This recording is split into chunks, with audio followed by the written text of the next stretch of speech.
Welcome back to It's New. Guys, I want to know what's new today. Let's start with Mordy. What's new with you? Oh, I wrote a headline. First off, it's new that we're doing this new format. That's new. Hold on. Q&A puts Google's QA on hot seat. You actually prepared for this. Impressive. Yeah.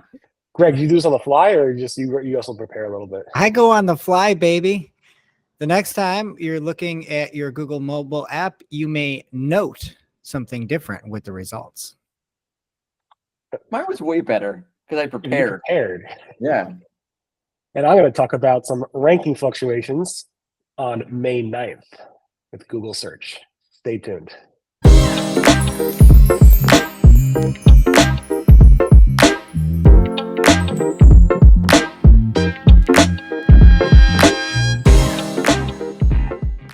Okay, today's May 9th, and we're having some more discussion and spikes in chatter around some Google ranking volatility and fluctuations. I noticed this morning that there was a spike in chatter in the SEO community, in Webmaster World, my site, where there's lots of fun comments to listen to, and other websites on Twitter and social media, not Twitter X. And some of the tools are spiking significantly. Rank Ranger is, well, now SimilarWeb is spiking. SEMrush is higher than it's ever been in a while, actually. I think it's 9.0, which is pretty high. All the tools pretty much are spiking pretty significantly. I'll embed a chart here so you can see it. And there's significant chatter. It might be related to whatever happened on May 3rd. May 3rd, the volatility from the search report, like tracking tools and third-party tools like SEMrush, did not spike significantly, but this is a big spike. And the chatter is just starting off right now. So if you are noticing any significant ranking changes with your website, you are definitely not alone. Yeah, I saw some examples, and again, I haven't looked at enough to know for sure, but like there was a bunch of changes from around like the beginning of April. So sites that like saw rankings come out of nowhere, saw it like fall off a little bit. But like, that's just one pattern I've seen. I've looked like half a dozen keywords. I don't know enough. It's super early, so it's hard to tell. I'm sure. I think Brody Clark noticed it with two of his sites that he runs. Glenn Gabe started to post some charts this morning showing some, May 3rd and then another May 9th fluctuation. But this stuff takes a couple of days for you to see the detail with specific websites, unless you're tracking in real time. Yeah, so see that too, by the way. And like one of the cases I'm looking at like right now, you can see like in the end of the update, it pops out of nowhere, starts ranking, spikes up again in the beginning of May, like around like May 3rd, 4th, and gone. Hey, Greg, I'm looking for a GIF from you. A GIF on the volatility? Yeah. Oh, yeah, I got it. These are some great charts. Like, again, that SEMrush, I mean, that thing is through the roof.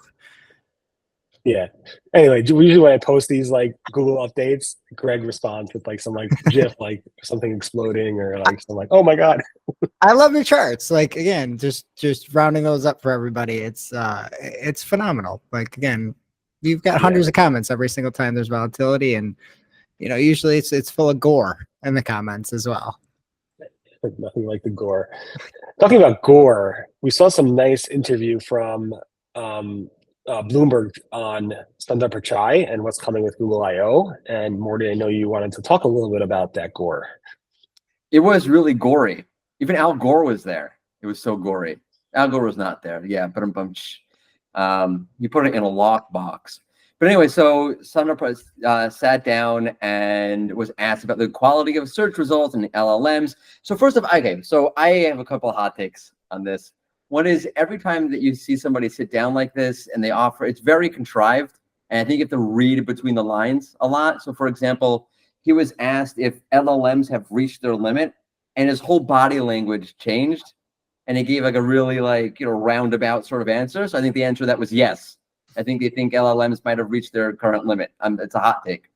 But he talks a lot about how the whole ecosystem is changing and it's hard to keep up and you have to evolve and it takes time to get it right. And that's true. And I think sometimes in the SEO space, we're super hot on Google and we don't appreciate that. There's a ton of AI content, user content trends have been changing. I think we've been talking about this a few times already. But I think at the same time, it's like a multi-layered problem because at the same time, I think Google's been very here and now and not thinking long-term. Like, for example, they want firsthand knowledge on the SERP. They don't have enough content across the web to do that because they need to compete with TikTok and those kind of things. So all right, just throw a ton of Reddit at it. So I feel it's like a multi-layered problem with the quality of the SERP. So yeah, I think he's right, and I think we give them a little bit too hard of a hard time. That the ecosystem is changing and it's hard to keep up. But at the same time, I think some of the things that Google is doing are contributing to the problem as well. Yeah, I found it interesting. Body language is hard. I mean, it's so controlled by PR. Like if he twitched the wrong way, the PR team would be like, "No, we're recording that." But I don't know. I'm not sure. But the comment about he says a lot without saying anything, and he says nothing without saying too much. Well, look, I have to ask, like, why is he even doing this? That's next week. Yeah, but you don't always you don't always have the Google CEO going out there. Like they have a PR problem. They know it. Yeah, Bloomberg said, I don't know. Bloomberg wants to do an interview. I think generally they do it. It was interesting how Emily Chang from Bloomberg asked and referenced some studies, like we remember the German study that Google search quality is going down, and referenced some articles showing the quality of Google search not being, too positive.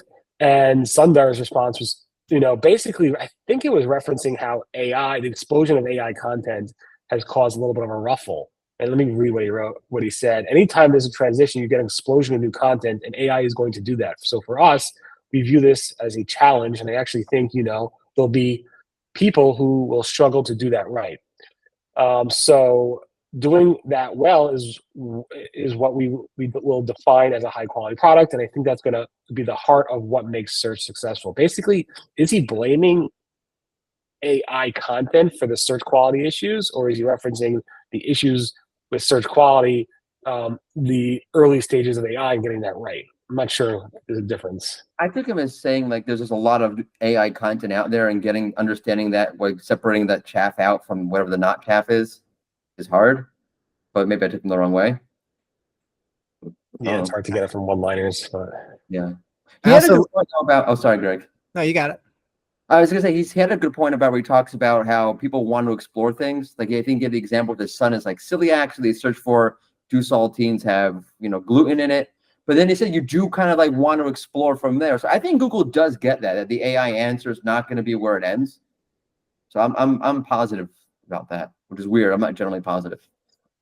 The thing that's still interesting to me is whenever somebody says hey, ads aren't going to be an issue, I immediately think oh, ads are an issue, right? Yeah. I'm oh, this is, I still haven't seen SGE in ads really working well.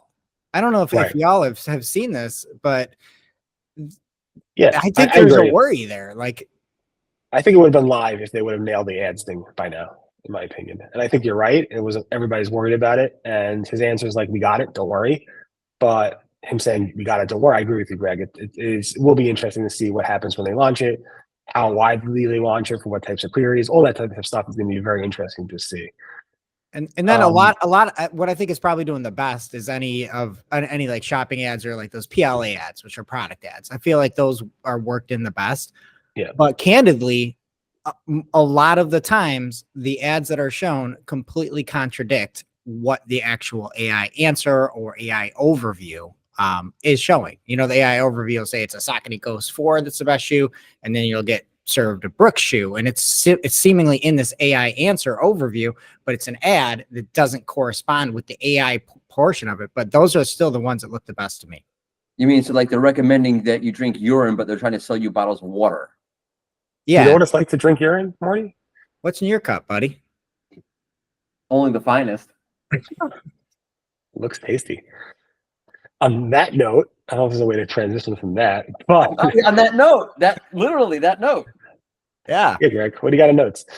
So Barry, you had spotted a post on X from Kushwal Barwani, and it appears that there is a new notes button in search. And previously the notes button was kind of like a double pronged button where you could see notes. And if there were notes there would be kind of a numeric and number next to the notes, or you could add a note right in.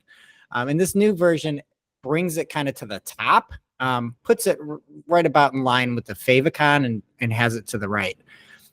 So to me, this looks like it's less emphasized with this new note placement than the other one. And then I still just don't get notes. I don't get the fact that it doesn't show up probably 60% of the time, that you have to be in the Google app. If I Google, Rusty Brick, I can't leave a note on your site, but I can on your X, and I can on your YouTube. Like the notes thing, it still just does not make any kind of sense at all to me. Noted. Do you do you have any notes on how they could fix it? Well, if the rumors are true, they might be getting rid of it at the end of the day. So I don't know. Why would they reduce it? I don't get if they're going to get rid of it at the end of this month or sometime this month. Why would they start playing with like different user interfaces now? I don't know. Last ditch effort. I always thought it would be a better tool if you had it like baked into Chrome or something. Yeah. You know what I mean, where you could then be like, oh, here's this recipe, and then you don't have to scroll through all the ads, and you can just be like, here's I used stevia instead of sugar or something.